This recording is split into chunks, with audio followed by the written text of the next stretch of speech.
Bonjour tout le monde, nous voici réunis pour le 3e épisode de Focus Edukisport et j'ai la chance d'être en compagnie de Laurent Fouillard, DRAN de la région Île-de-France qui va nous expliquer tout le volet éducation du projet. Bonjour Laurent, est-ce que tu pourrais te présenter pour les personnes qui ne te connaissent pas?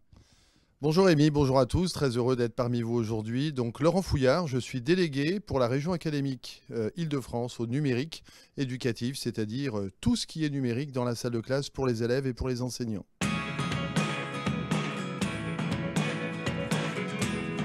Alors j'ai le plaisir de rencontrer Rémi pour la première fois au Murau lors d'une compétition interétablissement il y a maintenant à peu près un an et demi.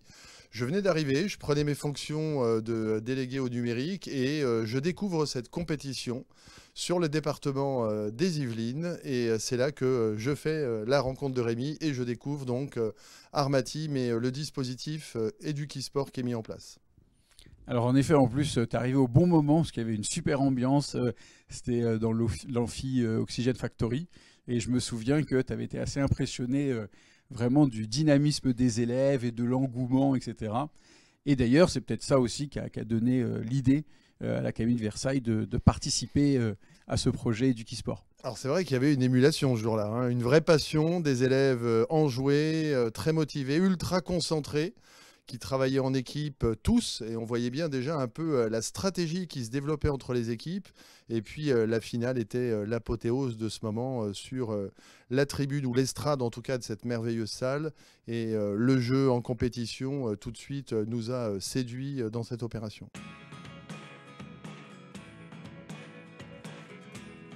La délégation académique versaillaise pour le numérique a un regard souvent un petit peu sur l'avenir et ce qui se passe d'ailleurs dans le numérique. On a des sujets en ce moment dans la science ou la recherche que nous explorons et le e-sport fait partie des domaines innovants pour lesquels nous souhaitons nous positionner et comme toujours l'académie a été en avance.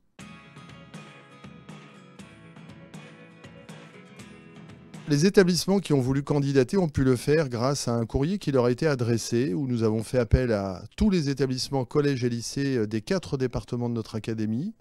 Nous avons reçu 57 dossiers que nous avons pu étudier. Nous les avons répartis en collèges et lycées et nous avons souhaité avoir une répartition territoriale de l'ensemble des établissements puisqu'on a des typologies qui sont totalement différentes. On peut avoir un petit collège, un gros collège, un petit lycée ou un gros lycée, un lycée professionnel, un lycée général, mais également des établissements un petit peu plus atypiques comme des lycées ruraux par exemple ou des périurbains ou très urbains, avec des populations d'élèves très diverses et variées également. On a fait attention au CSP, mais également aussi au public accueilli pour permettre la plus grande mixité des populations, à savoir que nous ayons des élèves qui sont dans des classes SECPA, ULIS, etc., dans tout dispositif différent, et qui vont permettre justement ensuite au laboratoire de pouvoir, dans ces mesures scientifiques, en venant dans les établissements, voir la diversité de la population que nous avons sur l'ensemble de notre académie. En effet, Laurent le dit très bien, la recherche c'est vraiment l'axe principal de ce projet.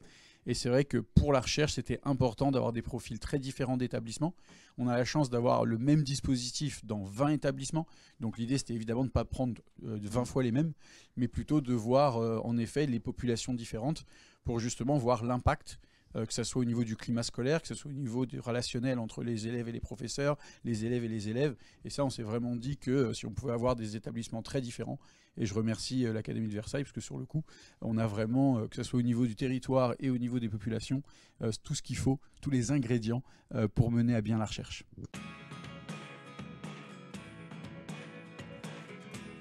Les professeurs référents ont un rôle essentiel, puisque ce sont eux qui vont faire vraiment le lien entre le projet et l'établissement. Déjà parce qu'ils vont être présents à toutes les sessions, c'est important. C'est pour ça qu'on a demandé au moins 2 professeurs référents par établissement.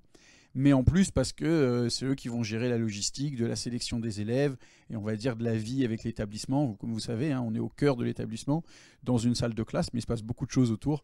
Et c'est vraiment eux qui vont faire l'interface. Donc c'est pour ça qu'il y a de la formation. Ils vont être formés tous les ans avec 3 sessions de formation. On va aussi essayer de créer une communauté pour que les professeurs référents puissent discuter entre eux, donner leur feedback sur les ateliers, sur les élèves, peut-être sur les problèmes qu'ils peuvent rencontrer. Et c'est d'ailleurs là où les conseillers de bassin de la DAN vont aussi aider, puisqu'ils vont coordonner tout ça. Et je pense que Laurent, tu as plus de choses à dire que moi sur ça. Non, mais c'est déjà très complet, hein, ta présentation, Rémi.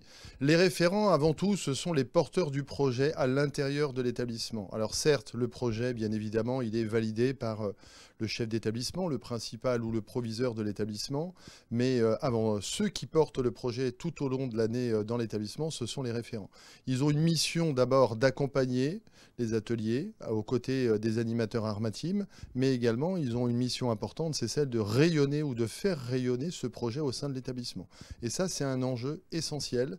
C'est aussi pour pouvoir montrer comment est-ce que, au travers d'un atelier comme le e-sport, on peut apporter des réponses à des quantités de sujets. La mixité, l'inclusion, le décrochage scolaire et tant d'autres projets qui répondent avant tout au projet que l'établissement a bien voulu inscrire dans cet atelier, cette activité.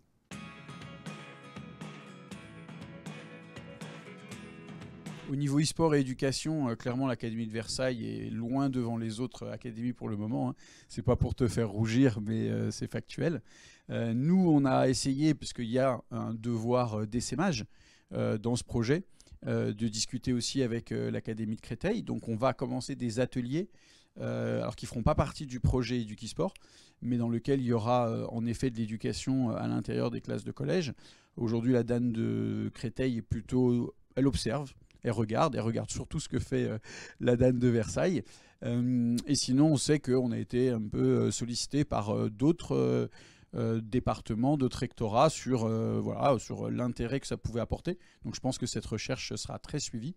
Et puis au niveau du ministère, puisque je rappelle que c'est un appel à projet France 2030, il y a un vrai intérêt aussi sur l'e-sport et les expérimentations. Alors ce qui me rassure, c'est que tu cites l'Académie de Créteil, donc on reste dans le territoire francilien, hein, sur la région académique. Bien évidemment, il n'y a pas de meilleure académie qu'une autre. C'est vrai que Versailles a démarré il y a quelque temps au travers d'ateliers expérimentaux, mais on sait que sur d'autres territoires, dans l'Est de la France, sur l'Académie d'Orléans-Tours et ailleurs certainement, il y a des expériences autour du e-sport qui sont menées, mais d'une façon différente. Tantôt, ça peut être un enseignement ou une option dans un établissement. Peut-être verra-t-on demain avec toutes ces expérimentations des généralisations s'installer, comme des dispositifs de classe à horaires aménagés, et pourquoi pas d'options ou d'enseignement ou de spécialités dans les établissements. En tout cas, aujourd'hui, toutes les expérimentations sont observées également par la DGESCO, puisque nous avons Stéphane Guéraud qui est chargé de pouvoir repérer, recenser, cartographier un petit peu tout ce qui se passe sur le domaine du e-sport dans les établissements scolaires, et puis d'avoir donc une plateforme où on va pouvoir retrouver l'ensemble de ces expérimentations, de ces travaux et de ces recherches qui sont menées. La fin de ce 3e épisode. J'espère que vous avez appris pas mal de choses sur justement au niveau académique et au niveau éducatif comment se déroulait ce projet Éduc-e-sport. Je rappelle que là, le déploiement est bien entamé dans un certain nombre d'établissements. Comme disait Laurent juste avant, sur les 4 départements, on commence à installer que ce soit les PC, les consoles, pour permettre aux jeunes de commencer les ateliers. Et puis la première compétition aura lieu le 8 mars. C'est pas tout de suite, ça laisse un petit peu le temps aux jeunes de pratiquer. Mais en tout cas, comme vous pouvez le voir, ça avance. En tout cas, je suis très content, Laurent, que tu sois venu parmi nous. Et puis, pour le 4e épisode, je pense qu'on va essayer de voir un professeur référent. Comme vous avez vu, c'est vraiment quelque chose d'extrêmement important dans le dispositif. Et je pense que ça pourra vous intéresser d'avoir ces retours. Merci beaucoup et au prochain épisode. Merci, au revoir.